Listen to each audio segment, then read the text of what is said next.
네, 할렐루야. 네, 제가 잠시 기도하고 사경의 마지막 날 강의를 시작하도록 하겠습니다. 기도하겠습니다. 하나님 감사합니다. 예수 그리스도 안에서 구원받게 하시고 또 예수님이 우리에게 주신 성경을 배우는 그 자리로 우리를 초청해 주시고 감사드립니다. 예수님이 그 말씀을 이루셨고 그 말씀의 능력과 힘이 있음을 믿기에 오늘도 모여 그 말씀을 배우고 기도하는 성도들을 주님 기억하여 주시옵시고 축복하여 주시옵소서. 부족한 종은 가리우시고 성령으로 충만히 임하셔서 전하는 자나 듣는 자나 주님이 역사하시는 오늘 귀한 시간 되게 하여 주시옵소서. 사랑이 많으신 예수님의 이름으로 감사드리며 기도드립니다. 아멘. 네, 여러분 잘 오셨습니다. 우리 옆에 계신 분들과 우리 축복하며 인사하는 거 보고 시작하겠습니다. 주님이 함께 하십니다. 함께 축복하겠습니다. 주님이 함께 하십니다. 아멘. 시간이 많지 않아서 저를 아주 짧게 소개하도록 하겠습니다. 저는 성남지방에 속한 더처치 교회를 담임하고 있는 전한수 목사입니다. 미래에 교회를 개척한 지 한 5년 됐고요. 아내와 단둘이 교회를 개척하고 또 교회를 섬기고 있습니다. 그리고 자녀로는 중학교 1학년, 5학년, 3학년 이렇게 세 아이를 키우고 있습니다. 잘했죠? 감사합니다. 오늘 우리가 같이 성경을 통해서 나누고 또 기도할 주제는 바로 천국 하나님 나라입니다. 제가 교회 학교에서 아이들에게 예배를 인도하다가 아이들에게 이런 질문을 한 적이 있습니다. 얘들아, 천국 가면 뭐가 생각나? 이렇게 물어본 적이 있어요. 우리 보라색 예쁜 목도리 하신 우리 성도님, 천국 하면 뭐가 생각나세요? 이렇게 애들이 막 쑥스러워했어요. 우리 앞에 계신 우리 사모님, 천국 하면 뭐가 생각나세요? 네? 하나님 나라. 빛. 네. 천국 하면 하나님 나라에 써 있잖아요. 딴 거. 우리 모자 쓰신 우리 성도님, 천국 하면 뭐가 생각나세요? 하나님 생각나요? 와, 좋습니다. 제가 아이들에게 물어보니까 상당히 당황을 했어요. 근데 그때 저희 집 막둥이, 그때 5살짜리 우리 효민이가 천국 하면 뭐가 생각나요? 물어보니까 우리 아이가 손을 들고 이렇게 얘기했어요. 뭐라고 얘기할게요? 우리 집이요. 와, 여러분 이러면 살만 나지 않습니까? 제가 그때 너무 기뻤어요. 내가 그래도 잘 살고 있나 보구나. 이런 생각이 들었어요. 여러분 천국 하면 여러분 집 생각나세요? 여러분의 자녀들은 천국 하면 여러분 집 날까요? 우리 심각해요. 그죠? 그런데 얼마 전에는 저희 집에 또 이런 일이 있었습니다. 저희 아내가 이제 아이 셋을 키우는 게 쉽지 않잖아요. 근데 저희 집에도 이제 찾아오지 않아야 될 계절이 찾아왔어요. 어떤 계절이냐면 사춘기의 계절이 찾아왔어요. 중학교 1학년 아들과 5학년 딸, 3학년 딸. 얘들이 도무지 요즘 말을 잘 안 듣더라고요. 방에서도 잘 나오지 않고 막 토달고 그냥 다 싫은 것 같아요. 그래서 저희 아내가 첫째도 혼내고 둘째도 혼내고 셋째도 혼내고 그래도 애들이 계속 말을 듣지 않자 차마 애들 앞에서 짜증 못 내고 방에 들어와서 저한테 이렇게 얘기했어요. 사는 게 꼭 지옥 같대요. 지옥 같대요. 여러분 그만 공감하시죠? 자녀 키우시는 분들, 아버님들 공감하시죠? 그렇게 우리가 살다 보면 천국과 같은 삶을 누릴 때도 있고요. 사는 게 왜 이렇게 힘들지? 그런 순간도 찾아옵니다. 여러분은 어떠세요? 여러분의 삶이 지금 하나님 나라 누리고 계십니까? 여러분의 직장은 천국과 같습니까? 우리 교회를 소개할 때 우리 교회 한번 와봐. 천국과 같아. 이렇게 자신 있게 말할 준비 되셨습니까? 여러분 상당히 중요한 질문입니다. 왜냐하면 천국, 하나님 나라가 꼭 죽어서만 가는 곳이 아니라고 성경에 기록되어 있어요. 하나님께서는, 예수님께서는 죽어서 가는 천국만 말하는 것이 아니라 이 땅에 이미 예수 그리스도의 십자가로 이루어진 그리고 이루어내신 하나님 나라를 누리며 사는 사람들이 그 모습 그대로 주의 나라를 가는 그런 하나님 말씀을 하나님 나라에 대해서 말씀하셨지 이 땅에서 지옥 같아요. 정말 살기 싫어요. 죽고 싶어요. 힘들어요. 괴로워요. 억울해요. 그런 감정 가지고 살다가 죽을 때 뿅 하고 바뀌어버리는 그런 보상의 천국을 말씀하신 적은 없습니다. 이곳에서도 주의 나라를 맛보며 누리는 사람들이 그 모습 그대로 그 삶 그대로 와 하나님 나라가 이렇게 이 땅에서도 그리고 죽어서도 누리며 살 수 있구나. 자 그런 하나님의 나라를 말씀하고 계십니다. 여러분 중요하게 한번 생각해 보세요. 나는 지금 하나님 나라 누리고 있는가? 우리 가정은 꼭 천국과 같은 가정일까? 우리 교회는 천국과 같을까? 나의 삶의 모든 자리에서 나와 우리 사랑하는 가족들, 자녀들, 우리 성도님들과 주의 나라를 온전히 누리며 살고 있는가? 자, 그런 의미에서 오늘 성경은 상당히 중요한 메시지를 담고 있습니다. 여러분이 천국을 누리는 것보다 하나님께서 예수님께서는 더 간절히 원하고 계세요. 아무개야, 너 이곳에서도 죽어서도 하나님 나라 누려야지. 그런 간절한 마음이 어떤 성경에도 다 담겨져 있지만 특별히 창세기에 가득 담겨져 있기 때문입니다. 창세기에는 하나님께서 이 땅에서 주의 나라를 누리는 그 사람들을 소개하고 있기 때문이에요. 자, 오늘은 성경을 읽는 방법이 여러 가지가 있지만 그 중에서 천국, 하나님 나라라는 주제로 시간이 많지 않아서 한 가지 성경만 다루려고 해요. 바로 창세기. 여러분 창세기 많이 읽어보셨죠? 네, 설교도 많이 들어보셨죠? 그래도 창세기는 1월 1일마다 성경 통독회에서 계속 창세기는 줄 많이 쳐져 있잖아요. 그죠? 창세기 아마 잘 알고 계실 거예요. 여러분 그러면 창세기 하면 생각나는 사람 그냥 막 불러보세요. 아브라함, 네.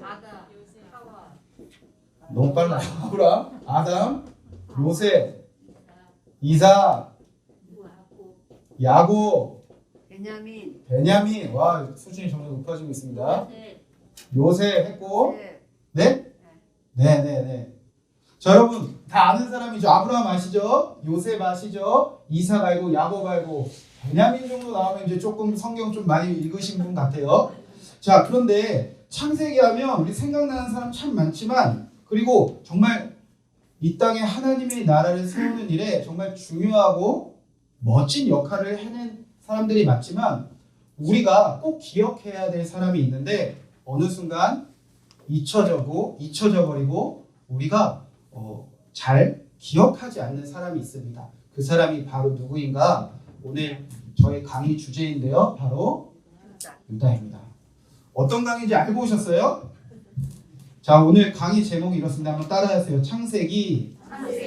유다와 같은 사람이 필요합니다.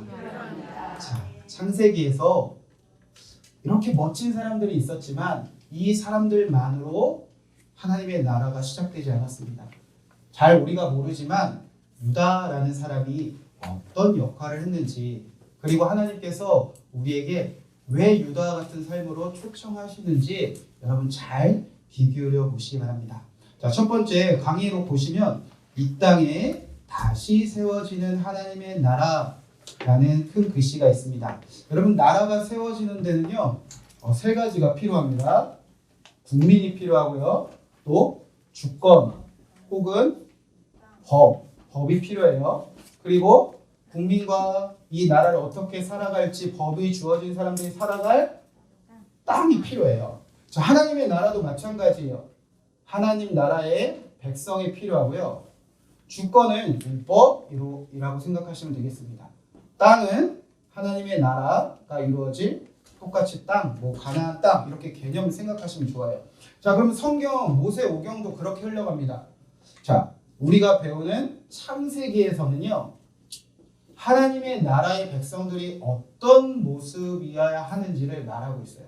그리고 여러분 잘 아는 출애굽기, 레위기, 민수기, 신명기는 하나님의 나라 백성들은 어떻게 이 땅에서 살아야 되는지 율법과 법을 광야에서 철저하게 배웁니다. 그리고 여러분 잘 아는 여호수아에서 드디어 가나안 땅을 정복하죠. 자, 이해되시죠? 자, 그래서 우리가 창세기를 살펴볼 때는 율법을 배우기 전에 도대체 어떤 사람들이 하나님의 나라를 회복하는 자들로 부름받았는지 보는 거예요. 자,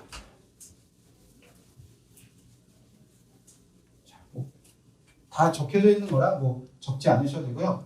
자, 그러면 창세기를 살펴볼 텐데요. 창세기 안에서 하나님은 당신의 나라를 어떻게 세워 가셨는지 여러분 잘 이해하실 필요가 있습니다. 자, 창세기는 두 단락으로 나눠져요. 강의로 보시면 1장에서 11장, 그리고 12장에서 50장까지 나눠집니다. 이렇게 두 단락으로 읽으시면 이해하기 편합니다.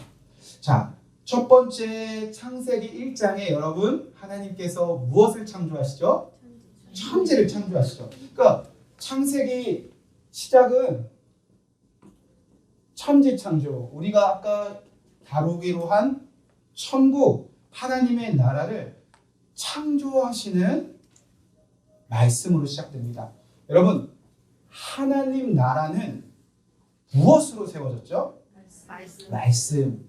그래서 태초에 하나님이 천지를 창조하시니라. 그 창조의 시작은 이렇게 시작됩니다. 오늘 프린트맨에 뭐라고 써있죠? 하나님이 이르시되. 하나님이 이르시되. 하나님이 말씀하셨다는 거예요. 빛이 있으라, 땅이 있으라. 하나님이 말씀하셨어요. 자, 그러면 하나님의 나라는 어떤 곳인가? 말씀으로 끝나는 게 아니라 결론이 있어야 돼요. 하나님이 말씀하셨을 때 그대로 이루어지는 곳이 여러분 바로 하나님 나라입니다. 그대로 되리라. 자, 이렇게 주께서 말씀하실 때 그대로 되어지는 곳이 여러분 천국과 같은 곳입니다. 그럼 여러분 가정을 향해서 주님이 말씀하신다면 여러분 어떻게 하면 하나님의 나라를 회복하는 거죠? 순종 그대로 하는 거. 교회를 향해서 하나님께서 말씀하신다면 그대로 하는 거. 그렇게 주님의 나라의 원리는 주의 말씀이 그대로 이루어지는 곳이 바로 천국이었어요. 그렇게 하나님의 보시기에 심히 좋은 주의 나라가, 하나님의 나라가 이 땅에 시작되었습니다. 그렇게 창세기 1장, 2장이 흘러가죠. 근데 문제는 3장에 보면 하나님과의 관계에 문제가 생겼어요. 아까 창세기 하면 아담도 떠오른다고 하셨고 또 누가 떠오른다고 하셨죠? 하와도 떠오른다고 생각하셨잖아요. 바로 그렇게 하나님이 말씀하시며 그대로 되어진 세상에서 하나님의 말씀에 불순종하는 사람들이 생겼다는 거예요. 그래서 프린트에 보면 하나님과의 신뢰가 깨지기 시작합니다. 여러분 혹시 성경책 있으신가요? 네. 성경책 꺼내놓으시고 없으시면 핸드폰으로 찾아도 좋습니다. 사경이면 성경책을 갖고 오셔야죠. 그죠? 성경 배우는 시간이니까. 우리 창세기 3장 5절, 6절 말씀 핸드폰으로 찾으셔도 좋습니다. 자, 왜 하나님과의 신뢰가 깨어지며 우리가 왜 하나님의 나라에서 쫓겨나기 시작했는가?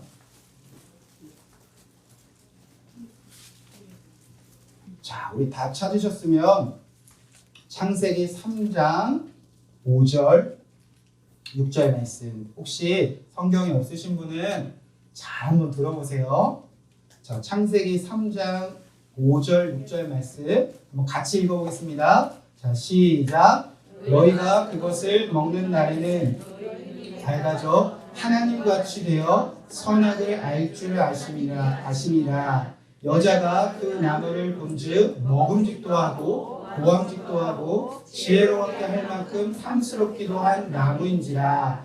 여자가 그 열매를 따먹고 자기와 함께 있는 남편에게도 주매 그도 먹은지라. 자, 아담과 하와가 사람이 하나님의 말씀에 제가 글씨를 잘 못 써요. 그냥 한번 잘 보세요. 불순종하기 시작합니다. 하나님이 그거 먹으면 죽어 라고 말씀하셨는데 사단이 아니야, 안 죽어. 그거 먹으면 하나님 같이 돼. 그 사단의 유혹이 보암직스럽고 먹음직스럽고 탐스럽기까지 했습니다. 그래서 사람이 하나님같이 되고 싶은 마음에, 내가 하나님처럼 살고 싶은 마음에 사람이 불순종하기 시작했고요. 그때부터 하나님과 사람의 신뢰가 깨지기 시작했습니다. 여러분, 하나님과의 관계가 깨지면 어떤 문제가 생기는가? 여러분, 하나님과의 신뢰가 깨지면 여러분의 삶 속에 지금 이런 문제들이 반드시 일어나요. 어떤 문제냐? 사람들과의 관계가 온전할 수가 없어요.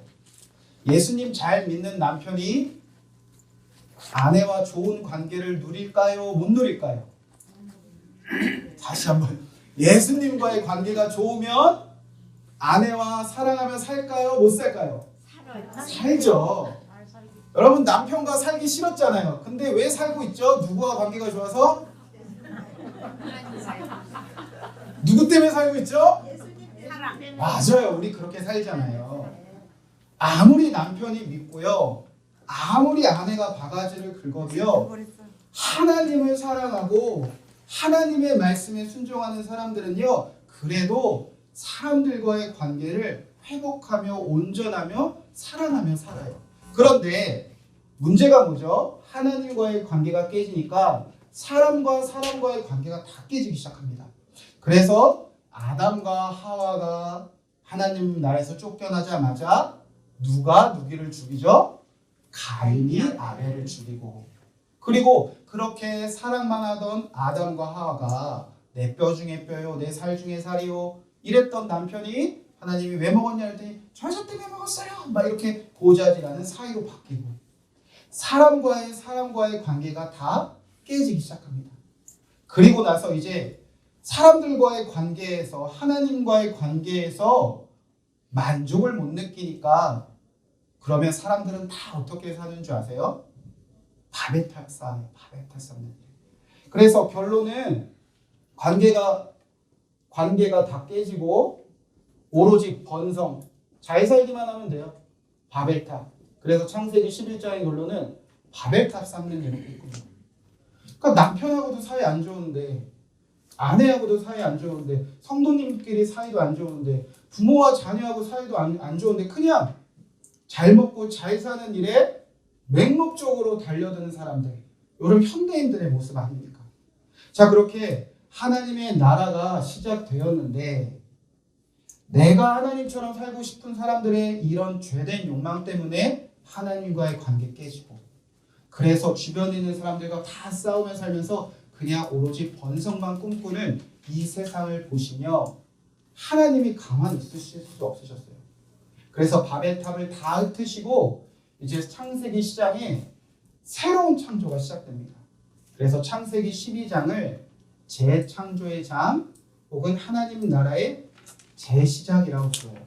자, 하나님의 나라를 이 땅에 다시 세우시려면 원리는 똑같습니다. 하나님이 뭐 하시기 시작했을까요? 하나님의 나라는 뭐로 시작된다고요? 말씀. 그래서 창세기 12장 1절에 보면 여호와께서 누구에게 이르시되? 여호와께서 누구? 아브라함에게 말씀하셨어요. 말씀. 자, 그러면 하나님의 나라가 시작되려면 이제 아브라함의 삶의 결론은 뭐 하면 되죠? 순종 그대로만 하는 거예요. 그래서 성경은 그때 아브라함을 뭐라고 표현했냐면 창세기 12장 4절 말씀, 아브라함이 여호와의 말씀을 뭐했고? 따라갔고. 아브라함은 그거 하나만 잘했다는 거예요. 여호와께서 말씀하시면 말씀만 따라가. 따라가다. 얄라크라는 히브리어가 단어를 쓰는데요. 옮겨가다, 걸어가다라는 뜻이에요. 말로만 하는 것이 아니라 직접 행동했다는 거예요. 주님이 말씀하시니 그대로 되어지는 사람들이 이 땅에 시작되었다는 겁니다. 자, 그러면 하나님의 나라에서 관계가 깨어졌다면 이제 창세기 어떤 내용이 펼쳐지느냐? 하나님의 관계가 회복되어지는 이야기들이 시작이 돼요. 그 일을 누가 하느냐? 아브라함과 이삭이 해냈다는 거예요. 하나님과의 신뢰에 강고 하나님이 말씀하시면 그대로 하는 사람들. 그래서 가로 왜 아브라함과 이삭이 하나님의 말씀에 무엇했다? 순종했다. 시간이 없으니까 간단하게 적을게요. 순종하기 시작합니다. 자, 그렇게 하나님과의 관계가 아브라함과 이삭을 통해서 회복되어졌습니다. 자, 그러면 이제 어떤 관계가 회복되어야 되죠? 사람들과의 관계가 회복되어지기 시작할 거예요. 그래서 야곱과 에서의 관계가 회복되는 스토리가 성경에 있는 거고요. 그 다음에 요셉과 형제들의 관계가 회복되어지는 스토리로 창세기는 흘러갑니다. 그래서 창세기 11장의 결론은 오로지 번성만 꿈꾸다가 다 흩어져 버린 사람들의 이야기라면 창세기 50장의 결론은 전혀 다른 결론으로 주의 나라가 이제 시작되기 시작한다는 거예요. 자, 제가 말씀 읽어드리도록 하겠습니다. 창세기 50장 20절 말씀. 요셉이 이제 이렇게 고백하는 거예요. 내가 하나님을 대신하리이까. 하나님이 악을 선으로 바꾸사 많은 사람의 생명을 구원하려 하심이라. 아멘. 자,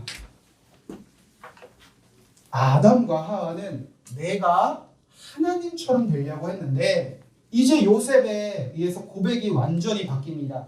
나는 누가 될 수 없다? 하나님이 될 수 없다라는 고백으로 바뀌어서 이제 주의 나라가 시작되는 거예요. 그리고 전에는 하나님 없이 사람들과의 관계 문제에 상관없이 잘 살기만 하는 것에 맹목적으로 꿈꿨던 사람들이 이제 관심이 무엇으로 바뀌었다는 거죠? 생명을 구원하는 일로 바뀌었다는 겁니다. 주님의 관심, 주님의 마음, 주님의 생명을 이루는 일로 주님께서 바꾸셨다는 거예요. 그래서 내가 하나님을 대신하지 않고 이제는 그냥 잘 먹고 잘 사는 것을 뛰어넘어서 나는 많은 영혼들을 주의 나라로, 하나님의 나라로 이끄는 생명 살리는 사람이 되겠습니다. 여러분, 그게 주님이 여러분에게 원하시는 소명이고 여러분을 오늘 부르신 이유라고 믿습니다. 자, 그렇게 이제 창세기의 주제가 짧은 시간이지만 대략 이렇게 이해하시면 좋겠고요. 자, 그래서 이제 하나님의 나라를 회복하기 위해서 하나님께서 이제 사람들과의 관계를 회복하는 우리 그 부분만 오늘 좀 집중해 보시면 될 것 같아요. 그래서 창세기라는 성경의 중요한 역할, 여러분 잘 아는 아브라함과 이삭과 야곱, 요셉, 그리고 시작된 이스라엘까지 하나님 나라를 다시 세우기 위하여 하나님 나라의 백성들을, 가로의 백성입니다. 백성들을 다시 세우시는 과정을 창세기는 담고 있습니다. 자, 이 과정 속에서 정말 중요한 사람인데 잊혀진 사람, 당신은 네, 괜찮습니다. 기억 속에 잊혀진 사람이 바로 누구라는 거죠? 유다라는 사람이에요. 자, 이제 유다가 등장하는 요셉의 스토리를 잠깐 한번 살펴보면 좋겠습니다. 자, 여전히 아브라함과 이삭은 순종했지만, 그리고 야곱과 에서와 야곱을 통해서 가인과 아벨 같은 형제들의 관계의 회복이 있었지만 여전히 회복되지 않는 관계가 야곱의 자녀들을 통해서 이제 드러납니다. 자, 그 시작을 이제 나눌 텐데요. 요셉이라는 사람은 정말 사랑받은 사람입니다. 요셉은 아버지에게도 사랑받았고 하나님께도 사랑받았고 어머니에게도 사랑받았어요. 자, 아버지에게는 어떤 사랑을 받았을까? 자, 창세기 37장 3절 4절 말씀. 혹시 불편하시지 않으면 성경을 한번 찾아보시면 좋겠습니다. 창세기 37장 3절 4절 말씀.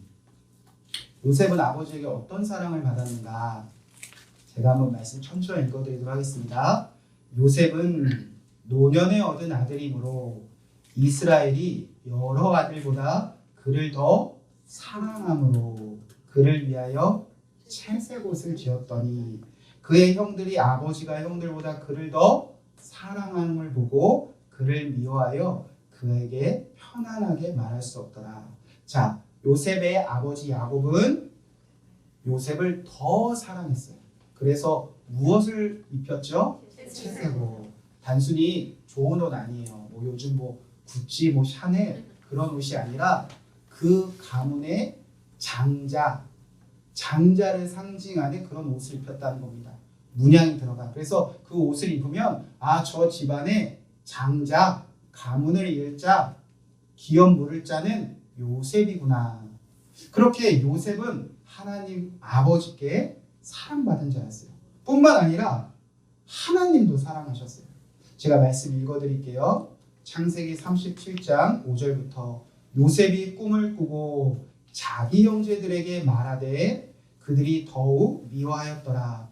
요셉이 그들에게 이르되 청하건대 내가 꾼 꿈을 들으시오. 우리가 밭에서 곡식단을 묶었더니 내 단은 일어서고 당신의 단은 내 단을 둘러서서 절하더이다.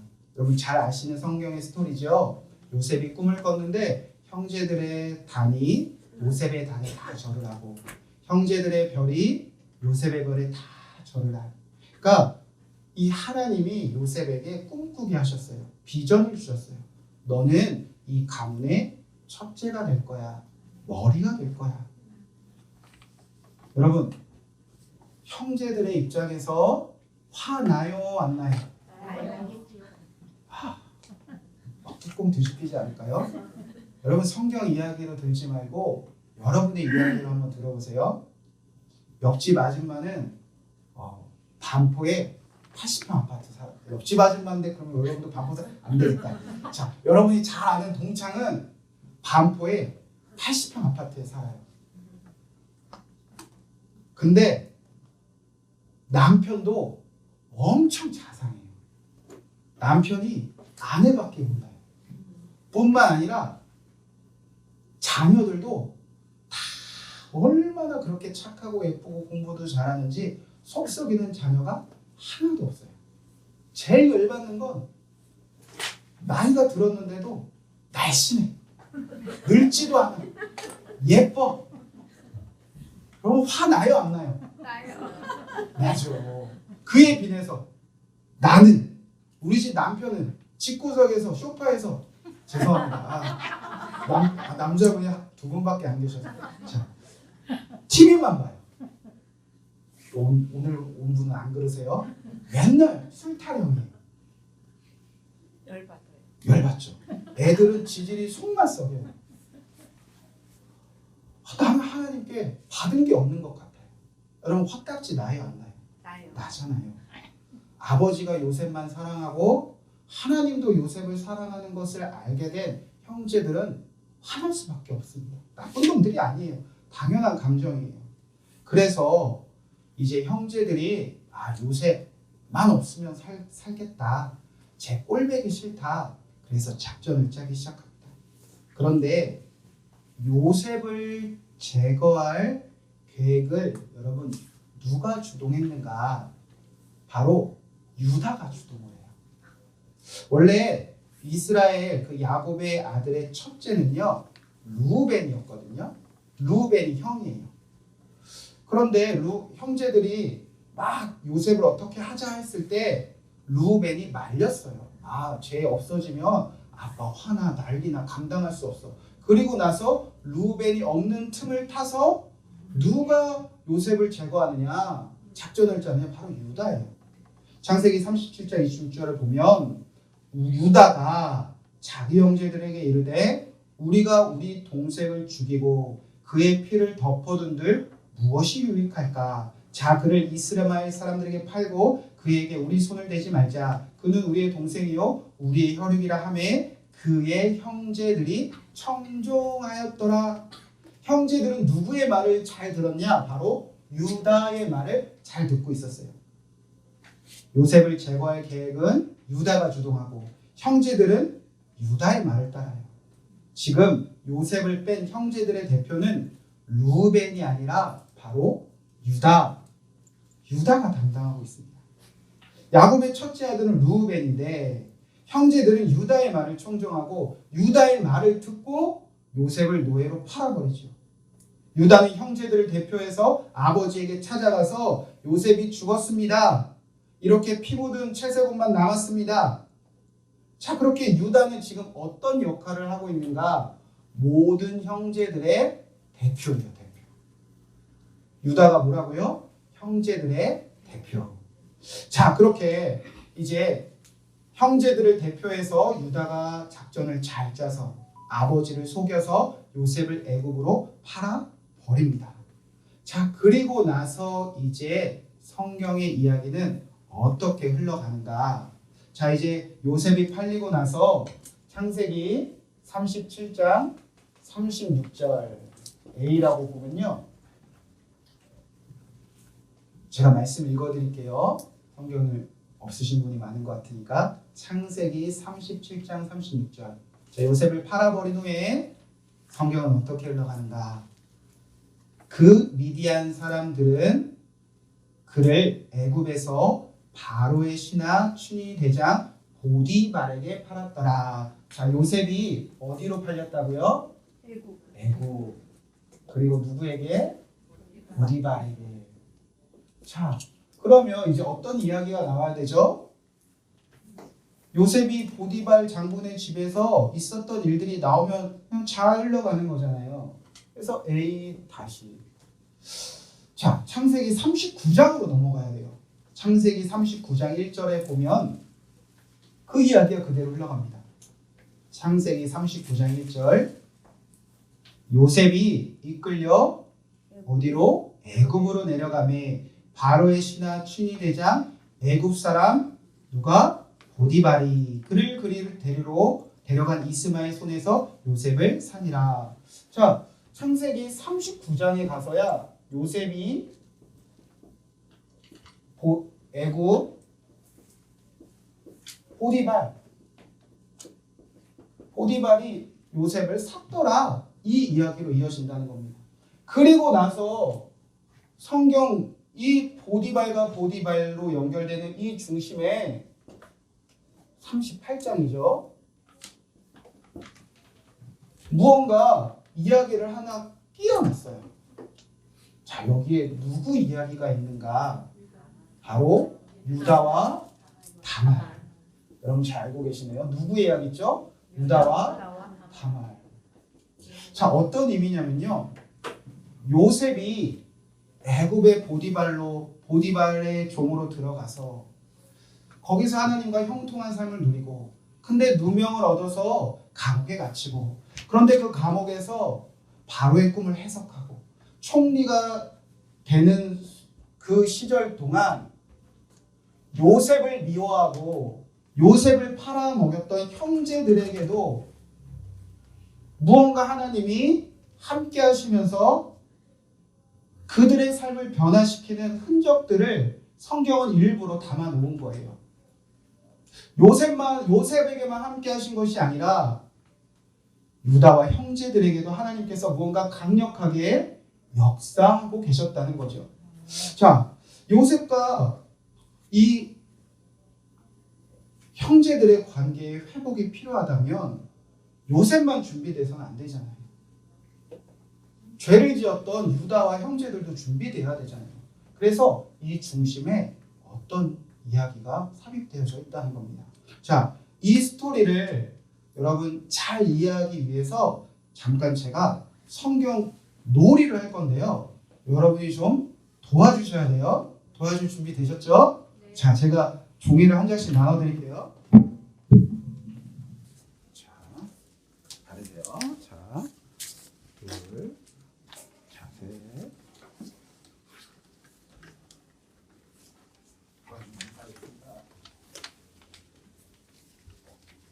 받는 게 좋은 거예요. 하고.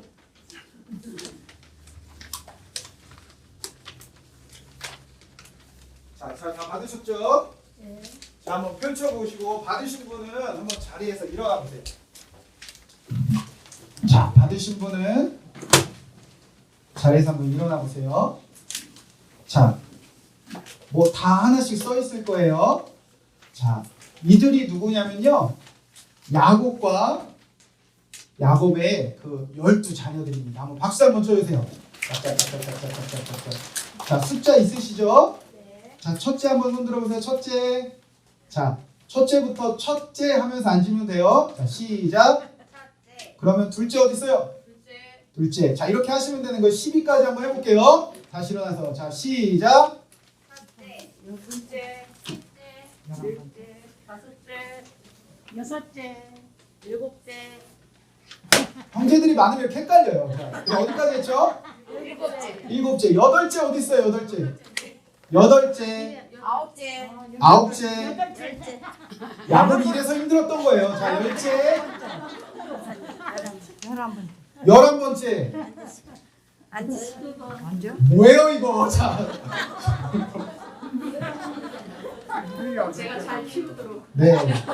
고생이 많은 이분은 누구냐면요. 야곱이 이 소란스러운 이 혼란스러운 가정을 아이들의 아비 된 야곱입니다. 자, 힘내라 한번 박수 한번 쳐주세요. 자, 이 가정에 지금 어떤 일이 일어났냐면요. 자, 요셉 한번 일어나보세요. 요셉. 12번째인가? 11번째 요셉. 베냐민 태어나기 전에 막둥이였던. 자, 이 가정에 죄송합니다. 권사님이시죠? 권사님. 막둥이에요. 자, 박수. 자, 너무 보이시죠? 막내예요. 자, 누가 봐도 막내죠? 네. 야곱이 누구를 제일 사랑했죠? 요셉 없으면 막 죽을 것 같았어요. 유다 한번 일어나 보세요. 유다 어디 있어요? 유다가 둘이에요. 가론 유다 말고.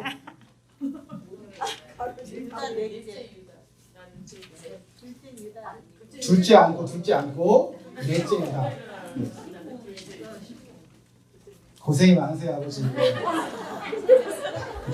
넷째가 유다. 네, 넷째 유다가 형제들과 짜고 누구를 죽였다고 속이죠? 요셉. 자, 요셉이 이제 사라집니다. 요셉이 사라지고. 자, 유다 앉으세요. 자, 아버지께 묻습니다. 아들이 죽었어요. 아들이 죽었잖아요. 지금 살아있는 걸 모르잖아요. 유다가 요셉이 입었던 채색옷이 찢어지고 피부이 마서 아빠, 요셉이 죽었어요. 한번 공감해 보세요. 마음이 어떠실 것 같아요? 미칠 것 같죠. 미칠 것 같죠. 역시 잘 주님이 선택하셨습니다. 공감. 그런 마음을 소리로 한번 표현해 보세요. 단어도 좋고 뭐 울음소리도 좋고 비명도 좋고 아들을 아빠 요셉이 죽었어요 라는 소리를 들었을 때 입에서 나올 첫 말. 제일 사랑하는 내 아들. 그냥 말문이 막힐 거야. 말문이 막힌 다음에 튀어나올 한마디 하나만 해주세요. 도와주세요.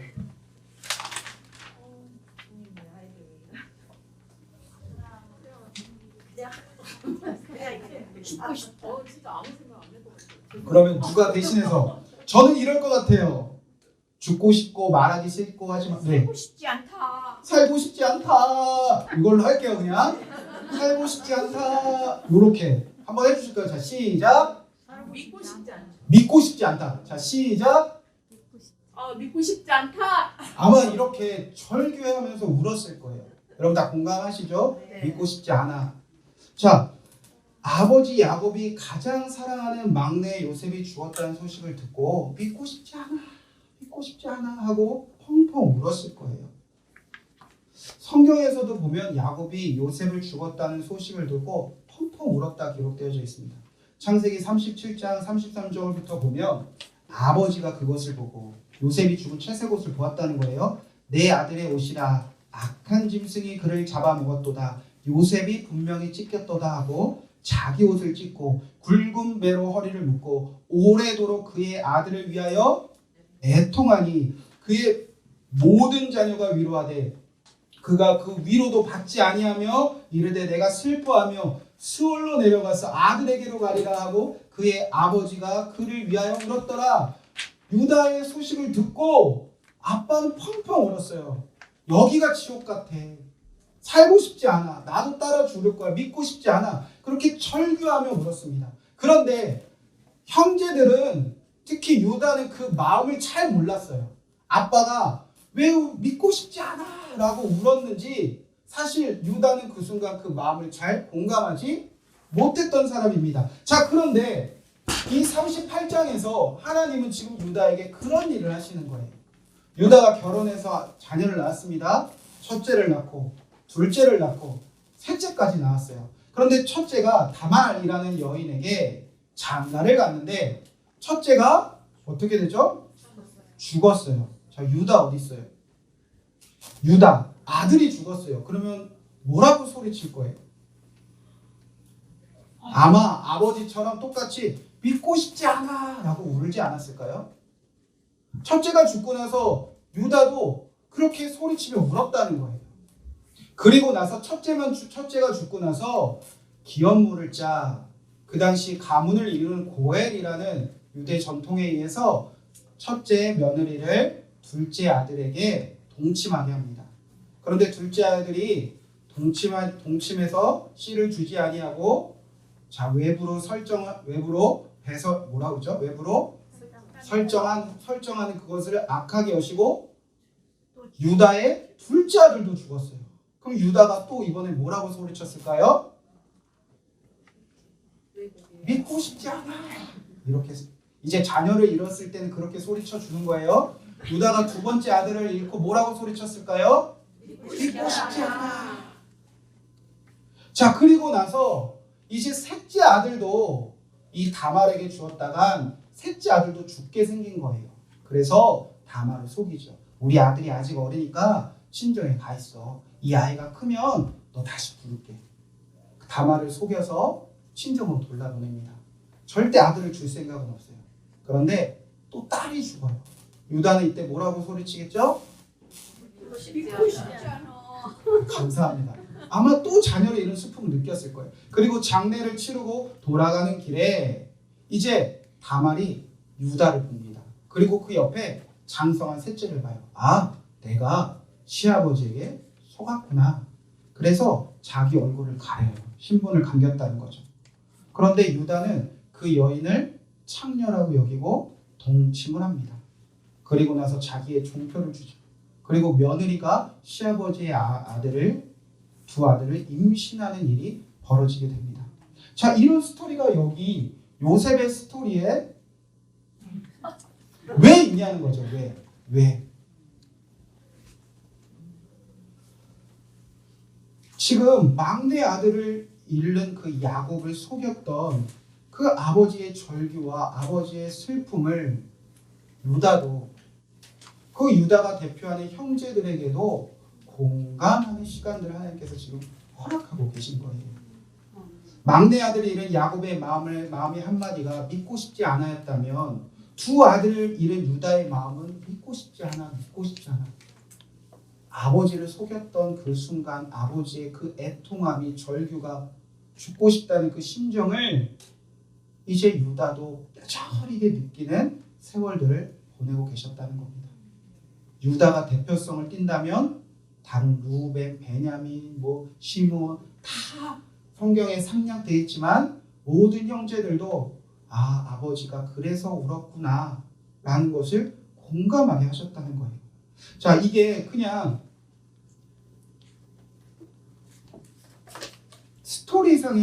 스토리상의 해석이 아니라 성경에 보면 똑같이 순서가 배열되어져 있습니다. 6번째 보면 유다가 야곱의 마음을 공감하는 시간들. 그래서 막내 아들을 잃은 야곱이 통곡하는 과정에 히브리어가 열거된 순서와 유다가 다말을 속이고 그가 애통하는 그 순서가 히브리어 단어가 정확하게 똑같아요. 유다가 야곱을 속였을 때 요셉의 옷이라는 히브리어 단어와 수렴소라는 단어와 채색옷을 보낸다는 그 단어와 그의 아버지에게 채색옷을 가져와서 이르기를 그리고 옷인가 벗어서 그 아버지가 알아보고 우는 과정과 다말이 다말을 속이는 그 유다가 과부의 의복 똑같이 옷 염소 새끼 보내고 이르되 보소서 알아보고 유다가 통곡하는 과정이 똑같다는 겁니다. 그러니까 유다가 야곱의 삶을 공감하게 하셨다는 거예요. 그래서 야곱은 울면서 지옥 같다, 힘들다, 나도 아들을 따라 죽겠다라고 통곡했다면 유다는 그 순간 어떻게 통곡을 한가? 성경에 보니까 그는 나보다 옳도다. 내 며느리 다말은 나보다 옳도다. 자녀를 잃은 그 아버지의 심정을 느끼며 누군가를 속이고 아버지의 울음을 보았던 그가 이제 누군가에게 속아서 자기가 무언가 죄를 짓고 자기가 애통해한 순간들을 겪으면서 다말은 나보다 옳아라고 절규했다는 거예요. 이 말은 다말은 법적으로 문제가 없어. 나는 요셉을 향한 질투심의 죄를 진 것지만 이 사람은 기업을 물으려고 하나님의 뜻대로 고해 그 가문을 이으려고 했던 일이니까 옳아. 유다는 지난날에 지금 회개와 반성, 나는 틀렸었구나. 자녀를 잃은 야곱의 마음을 공감하며 통곡하고 있는 것입니다.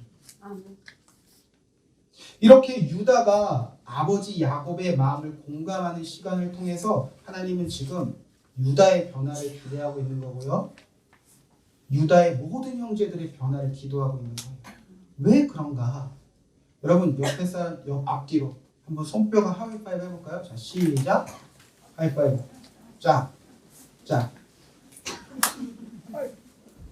네, 아유 감사합니다. 여러분 손뼉도 뭐 해야 소리가 나죠? 마주쳐야 소리가 나요. 제가 아는 가정 중에 남편이 바람난 가정이 있습니다. 그런데 이 여자 집사님이 예수님 때문에 간신히 버티고 계세요. 펑펑 울면서 남편을 죽어도 용서 못하겠대요. 이혼하고 싶대요. 여러분 남편에게 배신당하고 남편에게 버림받은 것 같은 그 집사님에게 목사인 제가 가서 왜 예수님을 그렇게밖에 못 믿으세요? 예수님이 원수도 사랑하라 했잖아요. 무조건 용서해 주세요. 예수님 똑바로 믿으세요. 여러분 그렇게 말할 수 있습니까? 절대 없잖아요. 여러분 무조건적인 용서를 하나님께서 기대하시는 거 아니에요. 어떻게 이것이 진정한 화해입니까? 요셉이 준비되었다면 유다의 형제들도 준비되어야 화해가 되잖아요. 남편이 자신의 죄를 회개하고 고백해야지 그게 진정한 회개잖아요. 다시는 안 그러겠다고. 남편 역시 자신의 죄를 회개하며 아내에게 진정한 용서를 빌어야 그 가정이 다시 회복되는 거잖아요. 제가 그 집사님이 할 수 있는 말은 예수님 믿고 남편을 기다려주세요. 남편이 미우면 마음껏 미워하고 용서하기 싫으면 그 마음 그대로 가지고 있어도 괜찮은데 예수님이 우리 기다려주셨듯이 그분도 회개할 때까지 남편이 죄를 고백할 때까지 기다려보는 것은 해보면 어떨까요? 그 정도 말밖에 제가 못 해드리겠더라고요. 요셉과 형제들도 마찬가지예요. 요셉은 하나님과 형통하며 요셉은 착실하게 준비되었다 한들 하나님의 나라를 위해서는 사람들과의 관계가 회복되어야 한다면 요셉 혼자 잘나서는 아무것도 안 된다는 거예요. 유다의 형제들도 분명히 준비가 되어져야 된다는 거죠. 그래서 이 이야기가 성경에 담겨져 있습니다. 자, 그래서 이제 화해할 그 장면이 시작이 되는데 자, 형제들과 화해하기 위해서 요셉은 자신의 신분을 밝히지 않고 여러분 잘 아니까 그냥 이렇게 설명할게요. 요셉은 자신의 신분을 밝히지 않고 형제들에게 양식을 줍니다. 그리고 두 번째 찾아올 때 또 양식을 줍니다. 그러다가 그들이 돌아가려고 할 때 이제 12번째 막내 베냐민의 자루에 은잔을 숨기잖아요. 누구를 도둑으로 몰았죠? 베냐민. 이제 새로운 막둥이 야곱이 더 사랑하기 시작한 베냐민을 도둑으로 봅니다. 바로 그때 베냐민을 위해서 누가 대신 나섰죠? 유다가 대신 나섰죠. 어떻게 유다가 나섰는가?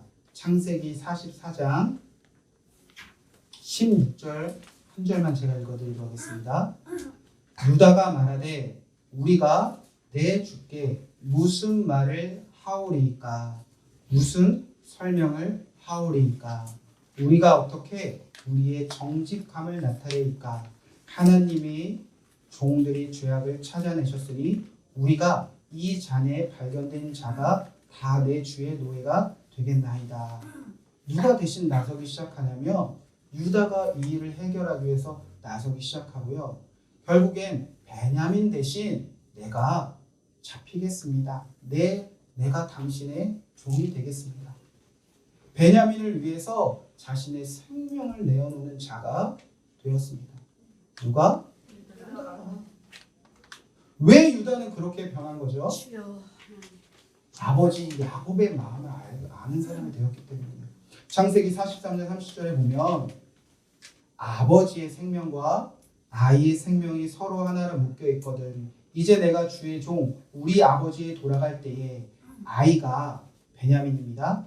베냐민이 우리와 함께 가지 아니하면 아버지가 야곱이 아이 없음을 보고 죽으리니 이같이 되면 종들이 주의 종 우리 아버지가 흰머리로 슬퍼하며 수울로 내려가게 함이니이다. 주의 종이 내 아버지에게 아이를 담보하기를 내가 이를 아버지께로 데리고 돌아오지 아니하며 영영이 아버지께 죄짐을 지으라 하셨사오니 이제 주의 종으로 그 아이를 대신하여 머물러 있어 내 주의 종이 되게 하시고 그 아이는 그의 형제들과 함께 올려보내소서. 그 아이가 나와 함께 가지 아니하면 내가 어찌 내 아버지께로 올라갈 수 있으리까? 두렵건대 죄가 내 아버지에게 미침을 보리이다.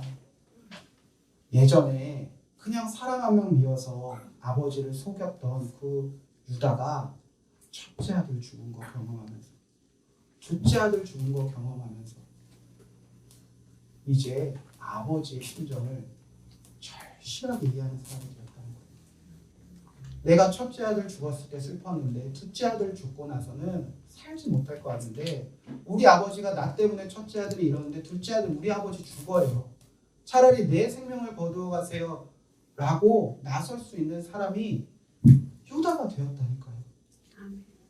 유다는 야곱의 마음을 공감하는 자가 돼서 자신의 생명을 내어주는 그런 화해할 준비가 되었다는 거예요.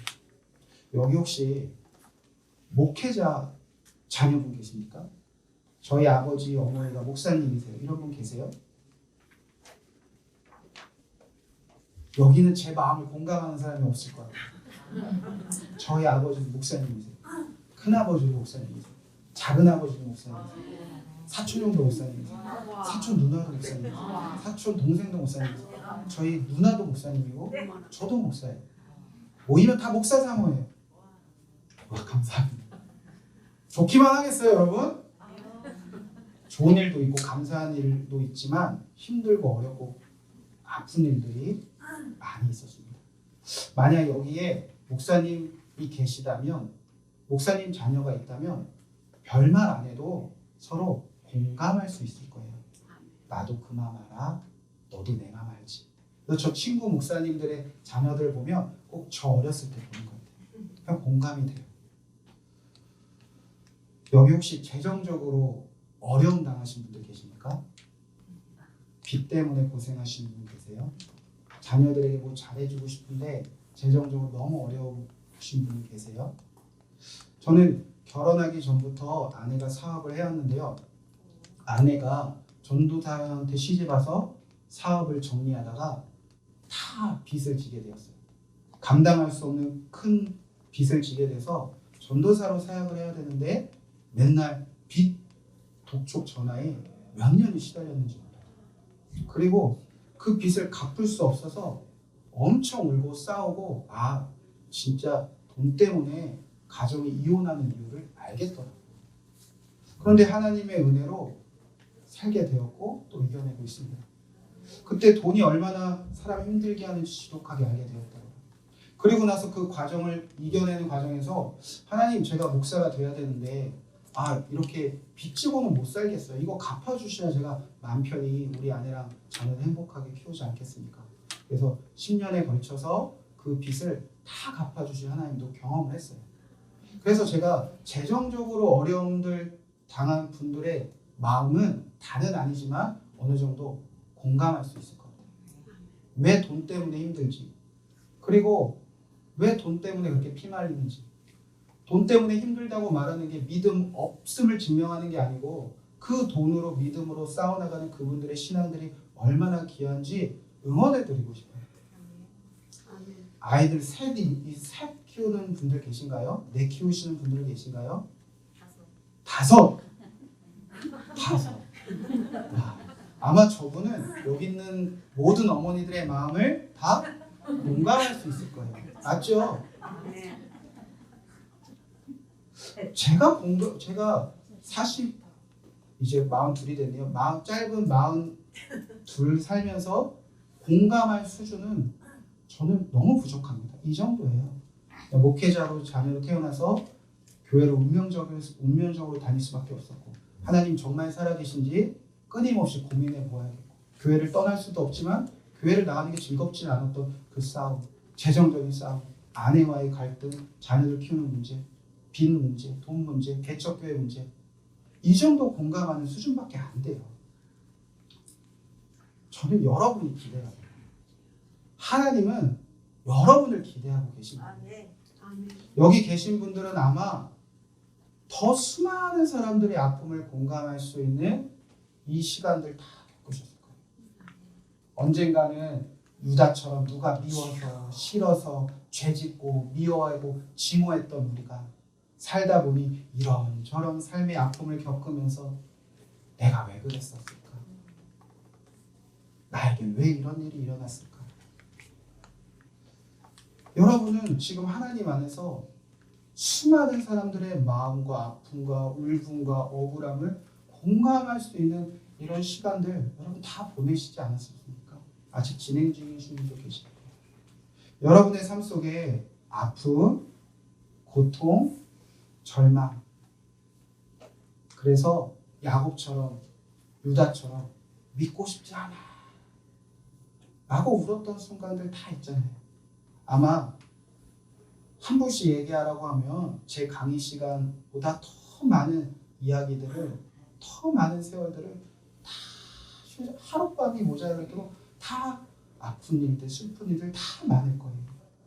남편의 폭력적인 분도 계시고 남편의 술 취함 방탕함 이혼 결혼을 못한 분 아내가 내 맘 몰라주고 아내가 나를 무시하고 가난하고 빚이 있고 파산도 하고 사업이 망하고 가난했고 오히려 돈이 너무 많아서 가정이 풍지박산나고 부모에게 어려서부터 상처받았고 고아처럼 살았고 버림받았고 배신당했고 자녀가 속성이고 음란한 죄가 끊어지지 않고 신체적인 결함이 있고 사고를 당했고 건강이 안 좋고 교회 목사님과 싸웠고 성도님과의 관계가 안 좋고 교회가 둘로 갈라지고 여러분 수많은 그런 사건과 아픔과 믿고 싶지 않은 그 울음이 성도님들마다 지금 여기 몇 개가 있는 겁니까? 너무나 많잖아요. 그럴 때 많은 세상 사람들은 예수님을 믿지 않는 사람들은 내가 겪은 아픔, 슬픔, 고통, 상처 끌어안고 평생 그냥 믿고 싶지 않아 울다 끝나요. 하나님 원망하고 신이 없다 말하고 부정하고 하나님 떠나고 부모 원망하고 상대 원망하고 미워하고 증오하다가 신세한탄하다가 그냥 광야에서 원망만 하다 죽은 이스라엘 백성처럼 다 그냥 먼지처럼 살아가는 사람들, 사라질 사람들도 이 세상에 너무나 많습니다. 그런데 여러분 유다 같은 사람들 진짜 하나님을 믿는 사람들은 전혀 지금 다르게 살아가게 하신다는 거예요. 예수님을 진짜 잘 믿는 사람들은 다르게 삽니다. 왜 안 아파요? 왜 안 고통스러워요? 왜 안 힘들어요? 왜 눈물 안 나요? 왜 지옥 같은 순간이 없어요? 그러나 예수님을 잘 믿는 사람들은 예수님과 함께 반드시 승리해요. 예수님이 여러분 반드시 승리하게 하셔요. 아멘. 나의 아픔으로, 나의 고통으로, 나의 상처로, 나의 믿고 싶지 않았고 울었던 순간들로 누군가 아픔을 공감하게 하시고 누군가를 살리기 위해서 이제 내 생명을 바치고 그리하여 그 사람을 하나님의 나라로 인도하게 하는 주의 나라를 회복하는 그런 공감하는 사람들로 살게 하신다니까요. 어떻게 그 일을 이루셨는가? 여러분 안에 지금 예수님이 살아계십니다. 예수님은 이 땅에 오셔서 우리가 죄로 인하여 겪을 모든 고통, 고난, 믿고 싶지 않은 순간들, 죽음, 십자가에서 우리의 모든 고통을 다 공감하시지 않으셨습니까? 그 예수님이 지금 어디 계시죠? 하늘나라에 계십니까? 여러분 안에 다 성령으로 임해 계시잖아요.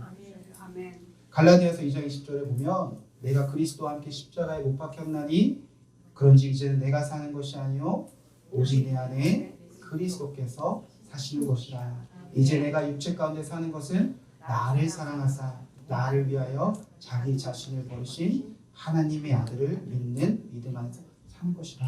예수님을 믿는 사람들은요, 이전의 고통과 아픔과 믿고 싶지 않은 순간들 그거 붙잡고 미워하고 싸우며 다투며 억울하다 사는 것이 아니라 나를 사랑하사 나를 위하여 자기 자신을 버리시기까지 나를 공감하신 그 예수 그리스도의 생명으로 사는 거잖아요. 우리도 내 안에 계신 예수로 살아서 누군가의 아픔을 공감하고 내 안에 계신 예수님을 살아서 지난날의 나를 버리고 우리 안에 계신 예수님 안에서 누군가를 사랑만 하면 내 생명을 드리며 살 수 있게 하셨다니까요. 매번 이런 사경에 왜 할까? 몇 명 모이지도 않는데 왜 포기하지 않고 성경을 배워야 할까? 성도님들에게 소망이 있기 때문이고요. 교회에 소망이 있기 때문입니다. 여러분 교회 건물이 있어서 소망이 있는 거 아닙니다. 유명한 담임 목사님이 소망이 아니에요. 교회 재정 넘치고 성도가 많아져야 소망이 있는 거 아닙니다. 교회는 나의 아픔과 상처, 나의 고난을 가지고 예수님 안에서 회복된 사람들이 있기 때문에 소망이 있는 거예요. 아무개 성도님은 몸이 아파봤는데 몸이 아픈 사람들을 살리고 아무개 성도님은 시댁과의 갈등이 있어서 시댁과의 갈등이 있는 아무개 성도를 살리고 젊은 시절 방탕하게 살았던 한 청년은 똑같이 젊은 시절에 방탕하게 살려는 학생들을 살리고 남편이 속썩이는 사람들은 남편 속썩이는 사람 살리고 왕따 당했던 학생들은 그렇게 살아가는 학생들을 살리고 자녀를 잃은 부모의 마음을 공감하고 가난한 자의 마음 공감하고 성도들의 마음을 공감하고 그런 교회가 이 세상 사람들의 마음을 공감할 수 있는 유일한 곳이기에 여러분 교회가 소망이에요. 아멘. 여러분이 이 땅에 유다 같은 사람이 되시기를 주님으로 간절히 축복을 말씀드립니다. 마지막으로 제가 함께 읽기를 읽어드리도록 하겠습니다. 하나님의 나라를 위해서는 반드시 요셉과 같은 사람이 필요합니다. 멋진 꿈을 이루며 그 꿈을 이루기 위해서 수많은 역경을 이겨낸 아주 멋진 성공적인 스토리를 가진 사람도 필요합니다. 그러나 우리 모두가 요셉이 될 수는 없습니다. 우리 모두가 요셉이 될 필요도 없습니다. 특별히 여러분 자녀들에게 요셉과 같이만 되라고 말할 필요도 없습니다. 어쩌면 지금 이 시대는 유다와 같은 사람이 더 필요합니다. 지금 여러분 주변에는 야곱처럼 통곡하는 사람들이 많기 때문입니다. 오늘도 누군가에 속아서 아파하는 사람들이 참 많기 때문입니다. 그래서 유다와 같은 사람도 필요합니다. 아멘. 지난날에 자기의 죄를 회개할 줄 아는 유다, 내가 겪은 아픔으로 누군가의 아픔을 공감해 줄 줄 아는 유다, 누군가 더 아파하지 않기 위해서 이제는 나의 생명을 내어줄 줄 아는 유다. 아멘. 우리의 왕이신 예수님도 유다의 후손으로 오셨습니다. 주여. 예수님도 모든 아픈 사람을 마음을 공감하셨습니다. 지금 이 시대는 하나님의 나라를 세우기 위해서 유다 같은 사람이 필요합니다. 아멘. 여러분 그런 유다 같은 사람 되시길 주님의 축복의 말씀드립니다. 아멘. 성경 퀴즈 1번, 2번은 너무 쉽게 잘 풀으실 수 있을 것 같고요. 여러분 심각하게 기도하면서 고민해본 문제는 나는 누군가의 아픔을 공감할 수 있을까? 여러분 그거 생각나시면 여러분에게서 주의 나라가 시작되는 것입니다. 제가 기도하고 같이 하겠습니다. 하나님, 우리에게 믿고 싶지 않았던 순간들이 있었습니다. 그러나 그 순간들을 주님께서 선으로 바꾸시고 많은 사람들의 생명을 구원하게 하실 것을 믿습니다. 아멘. 억울해하지 않고 하나님 원망하지 않고 내 아픔과 내 순간들이 이제 십자가의 보혈로 덮어져서 예수 그리스도 십자가 그 예수의 흔적 되게 하여 주시옵소서. 아멘. 이곳에 모인 성도들이 누군가를 살리고 누군가에게 사랑을 베푸고 생명을 내어주는 자리요, 가정도 교회도 삶의 모든 자리도 특별히 우리 성도님들의 자녀도 천국을 누리는 주님의 백성 되게 하여 주시옵소서. 아멘. 이 말씀 예수님의 이름으로 감사하며 기도드립니다. 아멘. 아멘. 박수로